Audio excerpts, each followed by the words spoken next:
Brought to you by Penguin.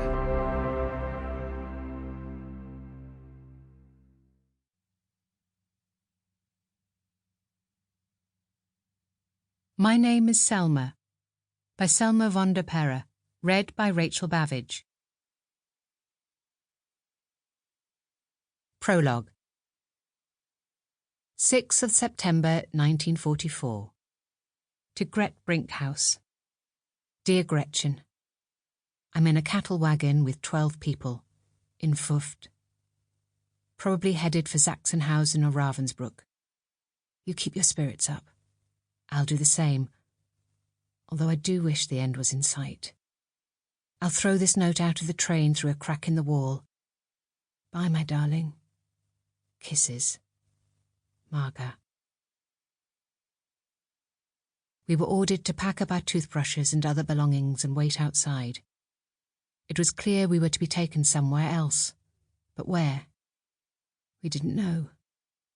I thought it would be safer to stay at Camp Fuft than to go off into the unknown, so I decided to hide under a mattress. I let the other women go ahead and stayed behind in the barracks. But I wasn't quick enough. The SS guard, the Aufseherin, turned up while I was still only half hidden. She ordered me to hurry up, dragged me outside by my arm and pushed me into the final wagon. This slight delay worked to my advantage. There weren't many women inside that one yet. The others were packed, and the poor women inside, including my friends from the camp, spent the next 3 days travelling in terrible conditions. There were only 12 or so women in my wagon. I didn't know any of them. Some of them were younger, in their 20s, like me. They weren't political prisoners, as I was, but asocials, who'd done something the Germans didn't like. They realised I was different, educated, and so on. Most of them turned out to be prostitutes who had been rounded up to be treated for sexually transmitted diseases. In the camp they'd worked in the kitchen and had managed to sneak a big box of bread and sausage on board, as well as a barrel of soup. This was a huge stroke of luck. I knew the other wagons wouldn't have any such supplies. But, as they began to bicker over the food, some of them wanted to start on it straight away, I realised these women clearly didn't appreciate their good fortune. We assumed we were on our way to somewhere in Germany, but seeing as we didn't know how long the journey would take, I thought it would be sensible to ration the provisions. I put this to the other women cautiously, and luckily they listened. They asked me to hand out the food, and I was honoured to do so. I ladled the soup into portions and sliced the bread and sausage.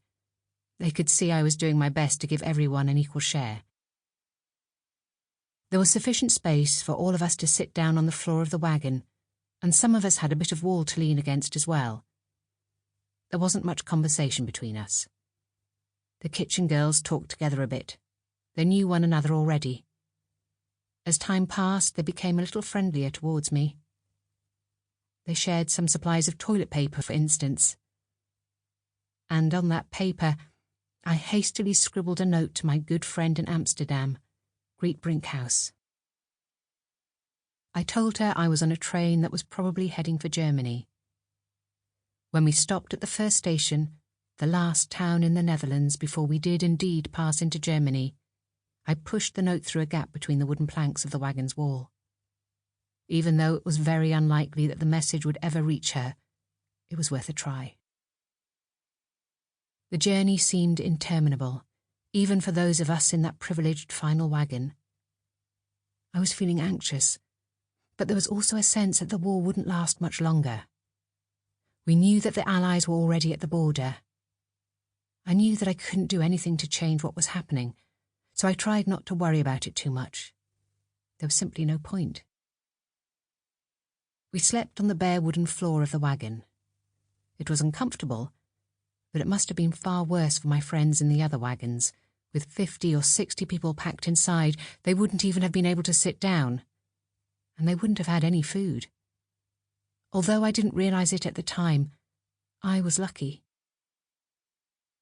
After 3 days and 2 nights locked up in the wagons, we reached our destination.